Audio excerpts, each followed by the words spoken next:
नमस्कार मेरे प्रिय छात्र छात्राओं, जैसे कि आप लोगों को जानकारी लग चुकी होगी कि रेलवे ने एक बार फिर से आपके लिए आवेदन निकाले हुए हैं।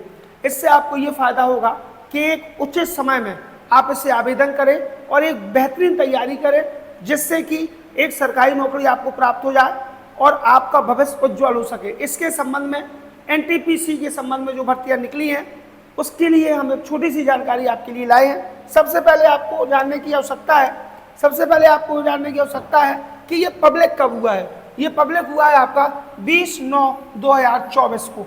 मतलब उन्होंने बता दिया है कि हम अब आवेदन दे रहे हैं, आप लोग भर्ती के लिए तैयारी क्या कर दीजिए, शुरू कर दीजिए। और ये रजिस्ट्रेशन इसका जो शुरू हो रहा है वो हो रहा है 21 तारीख से क्या हो रहा है, शुरू हो रहा है।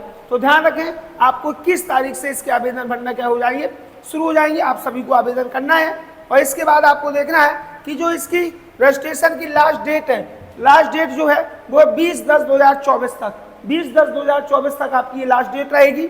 और दूसरी चीज़ आपको देखना है, यदि कोई गलती हो गई या आपको करेक्शन कराना है तो इसके लिए भी उन्होंने जो समय दिया है वो 23/10 तक का समय दिया है। मतलब आप कह सकते हैं आवेदन करिए, फीस सबमिट करिए, अपनी तैयारी करिए। उस दौरान यदि आपको लगता है कि आपने आवेदन में कुछ गलत जानकारी भरी हुई है तो आप उस पर भी क्या कर सकते हैं, सुधार कर सकते हैं। लेकिन ध्यान रखें कि एक निर्धारित समय सीमा के अंदर। अब इसके बारे में हम आगे चर्चा करते हैं कि आगे इसमें और कौन सी चीज़ें हैं जिससे आपको फायदा होगा। नेक्स्ट चीज़ हम देखते हैं, ये बहुत इंपॉर्टेंट चीज़ है, ये बहुत इंपॉर्टेंट चीज़ है। इसको हम आपको बता दें, इसमें आवेदन कौन कर सकता है। पहले ये बात तो आप लोग सब को पता होना चाहिए कि इसकी क्वालिफिकेशन न्यूनतम 12वीं पास है।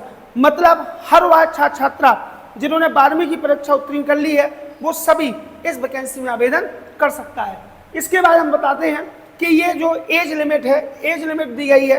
एज लिमिट के लिए दी गई है कि हर एक कास्ट को कम से कम 3 साल का कोरोना काल के कारण छूट दी गई है। तो इसकी जो एज है वो है 18, न्यूनतम 18 और अधिकतम 33 आयु होनी चाहिए। न्यूनतम 18, अधिकतम 33 आयु होनी चाहिए।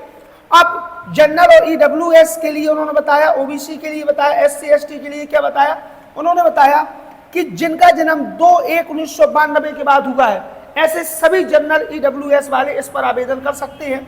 और ओबीसी के लिए बताया है कि 2/1/1989 के बाद जिसका जन्म हुआ है वो सभी ओबीसी कैटेगरी के लोग इस पर आवेदन कर सकते हैं। एससी एसटी के लिए कहा है 2/1/1987 के बाद जिसका जन्म हुआ है वो सभी लोग इस पर आवेदन कर सकते हैं। और ये जो है फॉर ऑल, मतलब आपको बता दें, इसका मतलब है कि 1/1/2007 के बाद जिसका जन्म हुआ है वो इस पर आवेदन नहीं कर सकता है, वो इस पर आवेदन नहीं कर सकता है। तो आवेदन भरने से पहले आज आप अपने आधार कार्ड में आप अपनी उम्र देख लीजिए और तत्काल एक ऑनलाइन क्लास में जाइए, ऑनलाइन दुकान में जाइए और तत्काल आपको क्या करना है, इस पर आवेदन कर देना है। चलिए नेक्स्ट क्वेश्चन, अपन नेक्स्ट चीजें देखते हैं कि इसमें और क्या है। इसके बाद अपन ने देखा ये जो चीज है ये दिया गया है detail of vacancy at a glens.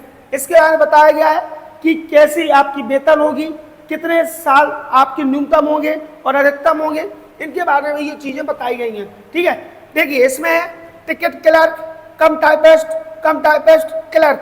तो कुल मिलाकर हम कह सकते हैं कि ये रेलवे ने एक क्लर्क भर्ती निकाली है जिसको आपको आवेदन करके आप क्लर्क की पोस्ट में क्या होंगे, सिलेक्ट होंगे। और अच्छी बात ये है कि इस पर ग्रेड पे वेतन बहुत अच्छा है। जैसे ही हमने देखा इसमें देखिए 21,700, इसमें 19,900, 19,900, 19,900। और ग्रेड पे वेतन मतलब होता है जो आपको कैश इन हैंड मिलेगी, लगभग इसके दुगने से थोड़ी सी कम होगी। तो हम कह सकते हैं कि बहुत बेहतरीन वेतन होने जा रही है और बहुत बेहतरीन आपको सुविधा सरकार द्वारा मुहैया कराई जाएगी। तो प्लीज एक बार कोशिश करें, एक बार अच्छी सी तैयारी में जुड़ जाएं और आपको सुविधा भी अच्छी मिलेगी, वेतन भी अच्छी मिलेगी। और एक बड़ी बात, आपके आने वाली पीढ़ी का भविष्य भी बहुत ही बेहतरीन हो जाएगा। इसलिए आज आप जो पढ़ाई कर रहे हैं वो आप आने वाली पीढ़ी के लिए कर रहे हैं, तो कोशिश करें। इसके बाद हम नेक्स्ट देखते हैं पीडीएफ में और क्या एक्स्ट्रा है। हम देखते हैं ये चीज है, ये आपको हमने पहले बता दिया है कि किसको, किस व्यक्ति को किस कैटेगरी में किसे कितने वर्ष की छूट दी गई है। इस पर हम पहले भी चर्चा कर चुके हैं। हाँ, अब एक चीज आपको देखनी है जो बहुत इंपॉर्टेंट है, एक चीज देखनी है, ये है वो ये चीज, ये यहाँ पर लिखा है कि जब आप कोई जनरल व्यक्ति कैटेगरी का यहाँ पर आवेदन करेगा तो उसकी फीस 500 रुपये लगेगी। कितनी लगेगी? 500 रुपये फीस लगेगी। लेकिन अगर वो पेपर में बैठता है, एग्जाम देता है, तो उसके 400 रुपये क्या हो जाएंगे? वापस हो जाएंगे। ये लिखा है RS 400 शैल बी रिफंडेड, मतलब 400 रुपीज उसके वापस आ जाएंगे। लेकिन इसकी एक शर्त होगी कि आप एग्जाम हॉल में बैठे हो, अर्थात वहां पर प्रेजेंट होना अनिवार्य होगा, तभी आपके 400 रुपये वापस आएंगे। इसी प्रकार इसमें बहुत अच्छी बात बता दें, यहाँ जो है यहाँ पर SC ST के लिए 250 रुपये फीस है, लेकिन यदि वह परीक्षा में बैठता है और एग्जाम देता है तो उसके पूरे 250 रुपीज रिफंड हो जाएंगे। ये जानकारी भी आप लोगों के लिए बहुत जरूरी है। सरकार हर गरीब वर्ग के लिए प्रयास कर रही है कि आप जमा करें और हम आपके पैसे क्या करेंगे? वापस करेंगे। बस आप अपने उज्जवल भविष्य की तैयारी करना क्या कर दें? शुरू कर दें। अगली बात देखते हैं हम। अगली बार फिर से कोई एक नई चीज आपको बताते हैं। जैसे हमने देखा यहाँ पर अगला ये सिलेबस है। ये क्या है? इसका सिलेबस है। इस पर भी चर्चा होगी, इस पर भी क्या होगी? चर्चा होगी। ये आपका बहुत इंपॉर्टेंट। ये देखिए यहाँ पर आपको बता दें कि ये 2 पारी में होगा, मतलब पहले प्री होगा और जब आप प्री में क्वालिफाई होंगे तो उसके बाद आपका मेंस होगा। कुछ अंतर नहीं होता है। अंतर देखिए, एग्जाम ड्यूरेशन मिनट, मतलब उसके लिए आपको कितने मिनट का समय दिया जाएगा? 90 मिनट का समय दिया जाएगा। इसमें जनरल अवेयरनेस लगभग कितने नंबर का होगा? 40 नंबर का होगा। और मैथमेटिक्स मतलब गणित आपकी 30 नंबर की होगी और रीजनिंग आपकी 30 नंबर की होगी। तो इस प्रकार 30, 30, 60 और 40, 100, इस प्रकार आपका टोटल पेपर कितने नंबर का होने जा रहा है? 100 नंबर का पेपर होने जा रहा है। इस 100 नंबर में आप यदि 80 प्लस लाते हैं, अगर आप 80 प्लस आते हैं तो ये श्योर है कि आपको इनमें से कोई एक पद प्राप्त हो सकता है। लेकिन उसके लिए आपको संघर्ष, संयम और कठोर परिश्रम करना होगा, तभी आप अपने भविष्य का निर्माण कर सकते हैं। तो ये, और इसी के बाद मेंस होगा। तो मेंस में सेम चीजें होंगी, बस यहाँ 50 नंबर का हो जाएगा, यहाँ 35 का हो जाएगा, यहाँ 35 का हो जाएगा। उस पर भी हम चर्चा करते हैं। मेंस के बारे में हम देखते हैं कि मेंस में क्या है। देखिए ये है मेंस सेकेंड स्टेज, ये सेकेंड स्टेज, ये आ गया। ये देखिए अगर आप लोग सबको दिखा रहा है तो ये आ गया हमारा सेकेंड स्टेज।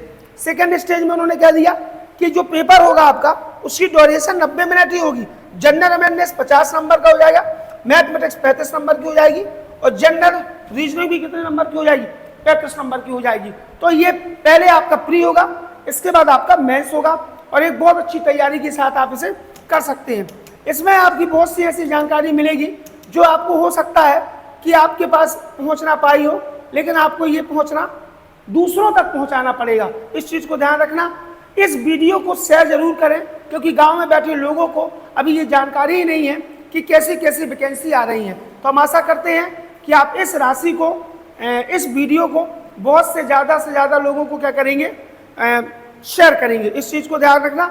और एक इम्पॉर्टेंट बात आपको बता दें कि इन क्वेश्चन को जल्दी सॉल्व करते समय आप गलतियां बहुत सोच समझ कर करें, क्योंकि आपको बता दें इसमें जो है, इसमें माइनस मार्किंग भी है, इसमें माइनस मार्किंग भी है। माइनस मार्किंग है 1/3, 1/3 माइनस मार्किंग भी है। इसलिए गलती करने के कोई चांस नहीं होना चाहिए। आपको उसी प्रश्न को करना है जो प्रश्न आपको पूरी तरह से आता हो। अधिकतर लोग यही करते हैं, जितना बनता है वही करिए तो सिलेक्शन होने के चांस ज्यादा है। तो तुक्का लगाने की कोशिश मत करिए। तो हम आशा करते हैं कि आपको हमारे द्वारा दी गई जानकारी बहुत अच्छी लगी होगी। यदि बहुत अच्छी लगी है तो वीडियो को ज़्यादा से ज़्यादा शेयर करें, लाइक करें और सब्सक्राइब करें। और भी आगे ऐसी जानकारी हम आपको देते रहेंगे, लेकिन वीडियो को ज़्यादा से ज़्यादा शेयर करें। धन्यवाद।